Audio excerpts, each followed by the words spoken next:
तो दोस्तों, आज हम पढ़ेंगे फैक्टराइजेशन, मतलब हिंदी में जिसे कहेंगे गुणनखंड। इसको समझने के लिए हमें कुछ अपना बेसिक पहले तैयार कर लेना होगा। देखते हैं, कुछ समझाने की कोशिश करते हैं आप लोगों को। देखिए, जैसे कि हमारे पास है 4 को ऐसे अगर कहें कि हम 4 की हमको गुणनखंड करनी है या 4 का फैक्टराइजेशन करना है, तो किस तरीके से करेंगे? तो 4 को क्या इस तरीके से लिखा जा सकता है, 2 इंटू 2। तो ये जो है 2 इंटू 2 ये 4 का फैक्टराइजेशन है। इसी प्रकार अगर 6 लें हम, तो 6 का जो फैक्टराइजेशन होगा वो 2 इंटू 3 आएगा। फर्स्ट ऑफ ऑल हम देखते हैं सबसे छोटी संख्या से इसको डिवाइड करना है। जैसे कि सपोज कर लीजिए आपको दिया हुआ है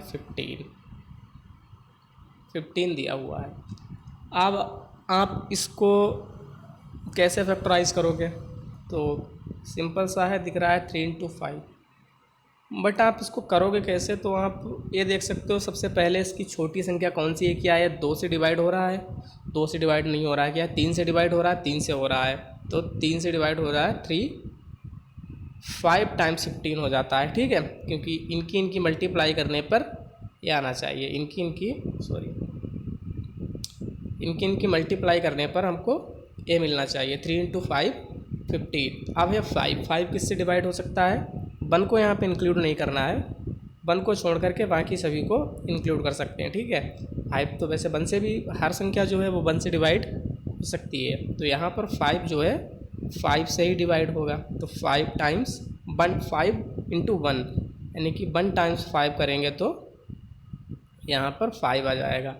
तभी हमने यहाँ पर 3 और 5 लिखा है। जो 15 का फैक्टराइजेशन है तो 3 इंटू 5 लिखा जाएगा। इसके फैक्टर होंगे 3 और 5 को अलग अलग क्या कहेंगे? फैक्टर कहेंगे। फैक्टर ऑफ 15 के कौन कौन से फैक्टर हैं? 3 एंड 5 जो हैं वो 15 के फैक्टर्स हैं हमारे। ठीक है, इसी तरीके से कोई और क्वेश्चन ले सकते हैं, जैसे कि लेते हैं 20।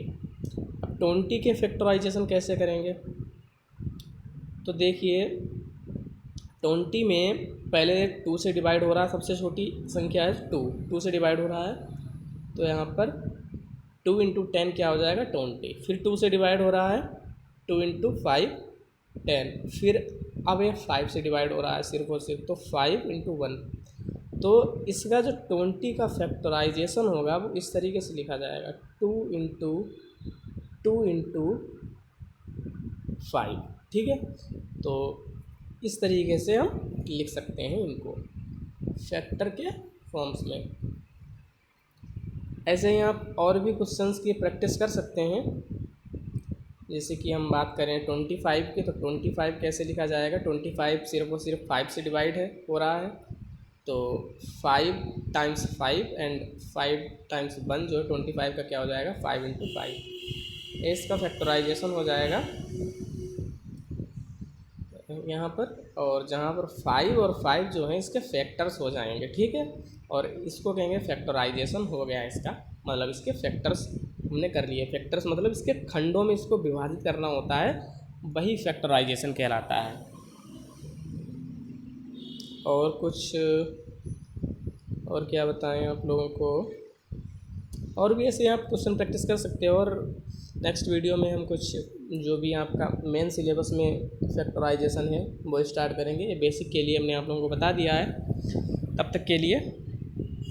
और जैसे कि कभी भी डबल संख्याएं कुछ इस तरीके से आ जाती हैं, जैसे कि अगर 25 + 5, ठीक है, तो कभी कभी इनको ऐड करके सिंपली हो जाता है 30, मतलब इसको ऐड करोगे तो 30 आएगा आपके पास। वैसे आप देख लीजिए, अभी 5 का किया, 25 का किया था, कितना आया था? 5 इंटू 5 + 5 हो गया। ठीक है, अब यहाँ पे देखिए एक चीज़ और बताने की कोशिश कर रहे हैं। यहाँ पे 5 जो है वो इधर भी है, 5 जो है प्लस के इधर भी है। तो इन दोनों में से एक 5 को कॉमन में ले लेते हैं। दोनों में से 5 को कॉमन में ले लेते हैं। क्या बचेगा हमारे पास? इधर 5, इधर क्या बचा? 1। 5 + 1, ये कितना हो गया 5 इंटू 5+1 कितना हो गया 6। 5 × 6 जो है वो अल्टीमेट हमारा आंसर आया, ठीक है। तो 5 × 6 जो है वो हमारा अल्टीमेट आंसर आया है, ठीक है। यहाँ पर अभी आपको ज़रा वेट कीजिए, कुछ और सिखाना चाहते हैं तो देख लीजिए ज़रा। अल्टीमेटली हमने 25 + 5 यानी कि 30 लिया था। तो हमारे पास क्या आया, क्या है हमारे पास आया है, एक मिनट, क्या आया हमारे पास, देखिए हमारे पास आया है 5 × 6। क्या है 5 × 6। 5 × 6 तो 30 ही होता है। अब देख लीजिए 5 तो आपने निकाल लिया, सॉरी। अब देखिए 5 × 6 को क्या लिख सकते हैं, 2 × 3 लिख सकते हैं।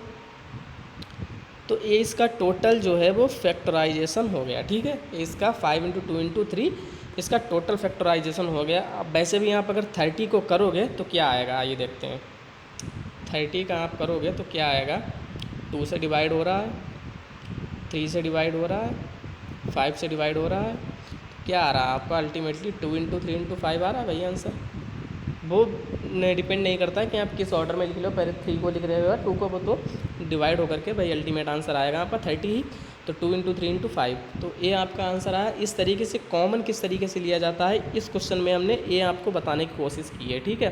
तो इसी तरीके से आप कोई और भी क्वेश्चन प्रैक्टिस करना, जैसे कि आप 30 + 2 वाला एक करके देखना, इसका फैक्टर क्या है, कॉमन फैक्टर क्या है, सब कुछ इसका फैक्टराइजेशन करना, ठीक है। और ऐसे ही आप 35 का फैक्टराइजेशन करके देखना, ठीक है।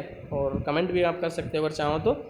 और ऐसे ही आप और भी क्वेश्चंस ले सकते हो, जैसे कि 55 ले सकते हो, 66 68 ले सकते हो, 66 ले सकते हो, ठीक है।